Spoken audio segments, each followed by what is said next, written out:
water pump, no fuel pump, and technically an oil pump, except the exposed rocker arms up top weren't lubricated by that system at all. A driver had to reach under the hood with an oil can and service them by hand roughly every 100 miles for the entire life of the car. That's not a stripped-down toy for hobbyists. That's a car Chevrolet built nearly 800,000 of. The car that turned a company barely 3 years old into Ford's biggest threat. And the strangest part of this story isn't the missing pump. It's what that missing pump was actually protecting. Stick around, because the number that made this car famous wasn't even the part that actually won. William Durant had already built General Motors once. Then, in 1910, the board pushed him out of his own company. Most men in that position would have taken the money and disappeared. Durant went and started another car company instead. He called it Chevrolet. For the first few years, it wasn't going anywhere near Ford's turf. Chevrolet built expensive six-cylinder cars for buyers who already had money. That wasn't a business. That was a hobby with a factory attached. Durant knew it. If he wanted leverage back into General Motors, he needed volume. He needed a car ordinary people could actually afford, close enough to the Model T in price that shoppers would cross-shop it without thinking twice.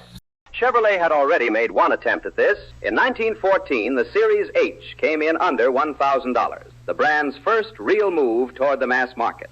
Under $1,000 still wasn't in the same conversation as Ford's $495 Model T. Affordable wasn't going to cut it. Durant needed a number that looked Ford's price tag directly in the eye, not one that merely gestured in that direction. He found it, and it was almost insultingly simple. In January 1915, Chevrolet showed a prototype of the Series 490 at the New York Auto Show. By June, the car was on sale and moving into dealer inventories nationwide. The price was $490. Ford's Model T was $495.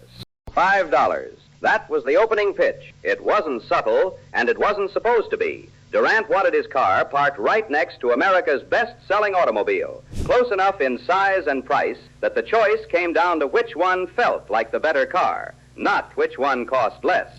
That price gap didn't last. Ford kept cutting the Model T's price for years afterward, so $5 cheaper was really a short-lived opening move, not a permanent advantage. Under the hood, Chevrolet had made a different bet entirely, and it started with everything the car didn't have.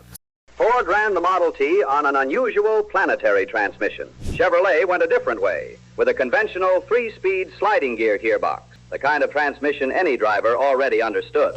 The engine was a 171 cubic inch overhead valve 4-cylinder, making about 24 horsepower, solid valve lifters, 3 main bearings, a Zenith double jet carburetor, nothing more than it needed.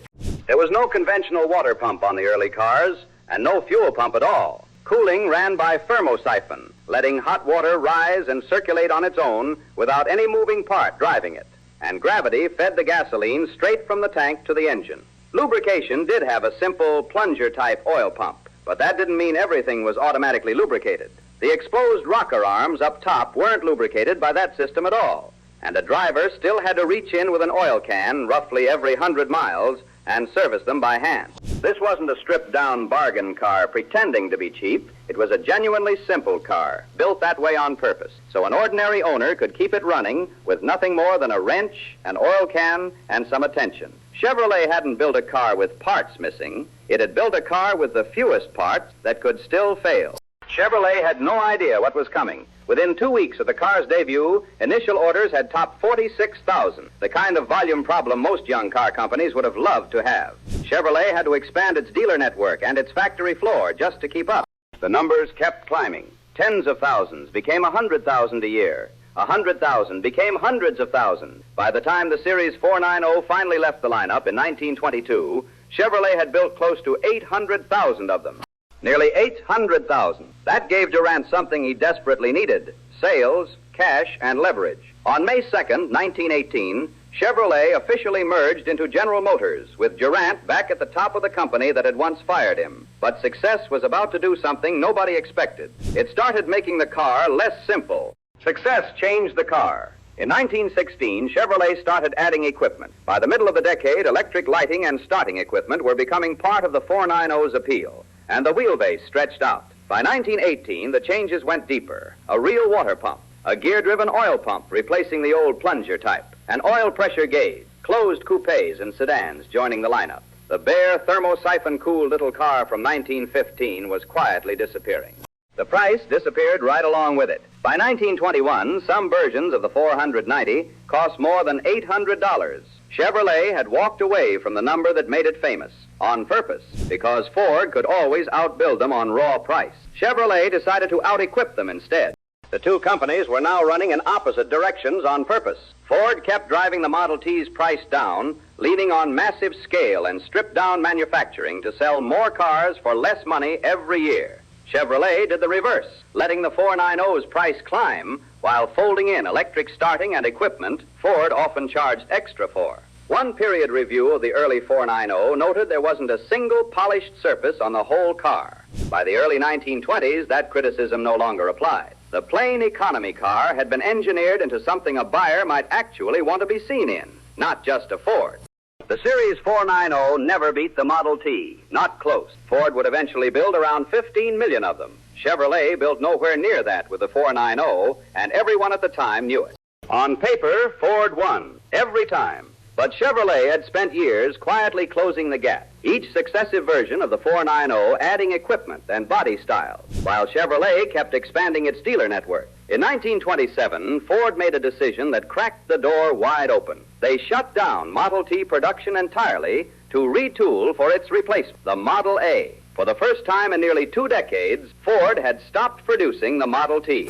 Chevrolet was ready for the opening because it had spent 12 years building the manufacturing muscle, dealer network, and market position it had established since the 490, while Ford remained committed to the Model T formula for just as long. With Ford's line shut down for the transition, Chevrolet passed Ford in production for the first time ever.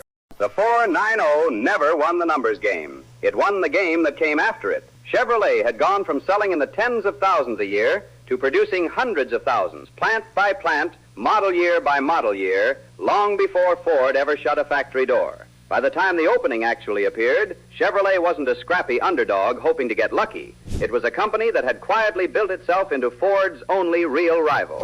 Lesson 1. You don't have to win on the metric your rival owns. Chevrolet wasn't going to outproduce Ford overnight, so it competed differently, on feel, on equipment, on being a car that behaved the way drivers already expected a car to behave. Pick the fight you can actually win.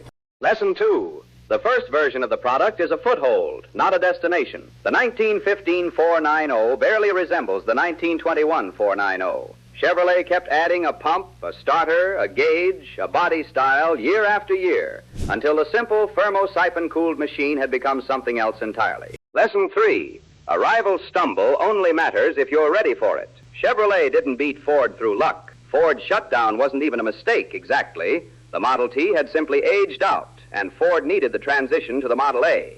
What decided the outcome was that Chevrolet had spent over a decade getting strong enough to walk through that door the moment it opened.